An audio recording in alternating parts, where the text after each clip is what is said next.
Assalamualaikum warahmatullahi wabarakatuh. SMP 5 Kapuas Barat adalah merupakan salah satu sekolah SMP yang ditetapkan oleh Kemendikbudristek sebagai salah satu sekolah penggerak dari 4 sekolah penggerak angkatan pertama. Program Sabina adalah salah satu program yang saya canangkan selaku kepala sekolah, di mana tujuan dari program ini adalah untuk meningkatkan kinerja daripada guru-guru ini dalam merefleksikan kegiatan pembelajaran di kelas selama 1 minggu yang telah dilewati. Sabina itu sendiri adalah merupakan akronim dari Sabtu Bincang Bermakna, di mana pada kegiatan hari itu Sabtu, guru-guru diberikan kesempatan untuk menyampaikan apa yang menjadi keluh kesah, apa yang menjadi masalah mereka ketika menghadapi pembelajaran. Dan di situ kita akan memberikan solusi dan memberikan masukan serta hal-hal yang dapat meningkatkan kinerja dalam pembelajaran mereka berikutnya. Untuk lebih jelasnya, kita akan saksikan video. Pagi ini sesuai dengan jadwal kita, yaitu program Sabina kita, yaitu Sabtu Bincang Bermakna, yaitu untuk refleksi guru ya. Di dalam jadwal kita hari ini kena Ibu Nur sama Ibu Sri ya. Nah, jadi tolong nanti sampaikan saja apa masalah-masalah yang dihadapi saat pembelajaran 1 minggu yang lewat. Apa saja masalahnya, nanti kita pecahkan bersama-sama untuk menjalankan program pembelajaran dengan paradigma baru ini, supaya nanti kita lihat kemajuan-kemajuannya dalam pembelajaran itu. Sekira demikian, sebagaimana yang sudah kita lewati dulu, jadi setiap guru nanti sampaikan, nanti ada masukan-masukan dari teman-teman kita, guru-guru yang lain. Terakhir nanti saya berikan penguatan. Baik, silakan Ibu Nur bisa sampaikan. Baiklah, Bapak Ibu, di sini saya akan menyampaikan refleksi pembelajaran matematika selama 1 minggu yang lalu. Nah, untuk yang pertama, untuk metode itu saya menggunakan metode ceramah juga di mix dengan tanya jawab. Jadi ketika siswa ada yang belum mengerti, mereka bisa bertanya dan kita saling diskusi. Cuman yang bagus. Selamat pagi Bapak-bapak, Ibu-ibu. Di sini saya akan menyampaikan refleksi pembelajaran agama Islam 1 minggu yang lalu.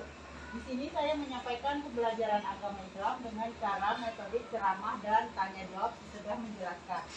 Tapi anak-anak punya kendala, mereka malu bertanya dan mereka belum bisa cara menyampaikan. Memberikan pelayanan untuk kebutuhan mereka, supaya kebutuhan mereka, gaya belajar mereka terpenuhi. Jadi mereka senang, oh aku sudah bisa mengemukakan idenya, bisa mengeluarkan pendapatnya. Refleksi itu penting sekali Bapak Ibu. Jadi itu tujuannya untuk mengevaluasi apa yang kita lakukan. Jadi kalau kita tidak melakukan refleksi, ya seperti itu terus, tidak ada perbaikannya. Jadi kalau ada saran-saran dari teman-teman, dari kepala sekolah atau pengawas, jadi kita terus ada perbaikan-perbaikan. Lebih-lebih kita di sekolah penggerak ini ada namanya pembelajaran berdiferensiasi ya. Pak Kerudin ini tahu ya, pembelajaran berdiferensiasi itu tentu di situ adalah sangat-sangat melibatkan siswa. Di mana siswa itu kita harus tahu kebutuhan mereka. Memang setiap orang, individu itu berbeda-beda, tidak sama dalam penerimaan materi pembelajaran. Ada yang cepat, ada yang lambat, bahkan ada yang tidak perhatikan. Nah, itu menjadi konsen kita sebagai guru. Kalau dulu kan kita nggak tahu, kita sembarang saja memberikan materi sesuai dengan perencanaan kita, selesai.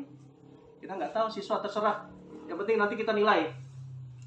Kita nggak tahu apakah dia itu memang sudah tuntas, paham atau enggak. Sekarang bukan. Sekarang tugas kita itu memang betul-betul apa ya istilahnya itu menggali lah. Makanya di program SP itu sebelum kita menerapkan pembelajaran, ada yang namanya itu apa namanya itu Pak Kredin, yang Asesmen diagnostik. Asesmen diagnostik. Kita melihat mereka itu mulai dari minat dan bakat, kemudian gaya belajarnya ya, gaya belajarnya itu seperti apa. Karena setiap orang seperti itu tidak bisa internet secara online, kita coba akali dengan yang offline.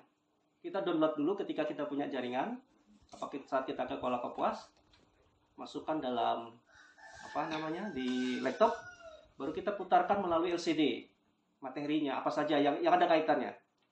pasti tertarik. Saya pernah lakukan itu dulu ketika saya jadi guru, tapi itu PowerPoint aja dulu ya, PowerPoint yang lucu-lucu, yang ada kaitannya dengan pertumbuhan dan sebagainya. Anak-anak itu luar biasa dia sempat melihat. Malah pengen lihat lagi, Pak, di media sosial, di download. Apalagi kita ini yang sekolah penggerak itu wajib melihat di yang platform Merdeka PMM. Kami dari kelas 7, saya Siti Masrura, saya Putri Riana, saya Siti Hodijah. Kami merasa senang mengikuti pembelajaran yang diberikan oleh Bapak atau Ibu Guru karena pembelajarannya sangat menyenangkan. Misalnya pembelajaran tidak hanya di dalam kelas, tapi bisa di luar kelas. Dan kami sering juga dilibatkan dalam diskusi kelompok maupun membuat karya seni. Program ini sangat bagus dan bermanfaat bagi kami, terutama para guru-guru, dalam menyelesaikan masalah-masalah yang terjadi di proses pembelajaran di sekolah. Kami bisa bertukar pengalaman, bertukar inspirasi untuk berbagi proses pembelajaran yang lebih baik. Dan anak-anak pun menjadi lebih gembira, lebih riang, lebih senang dalam mengikuti pembelajaran. Untuk itu saya merasa proses program Sabina ini sangat bermanfaat dan positif untuk perkembangan SMPN 5 Kapuas Barat. Terima kasih kepada kepala sekolah yang telah menggagas semua ini sehingga terlaksananya program ini. Mudah-mudahan nanti ke depan semakin bagus.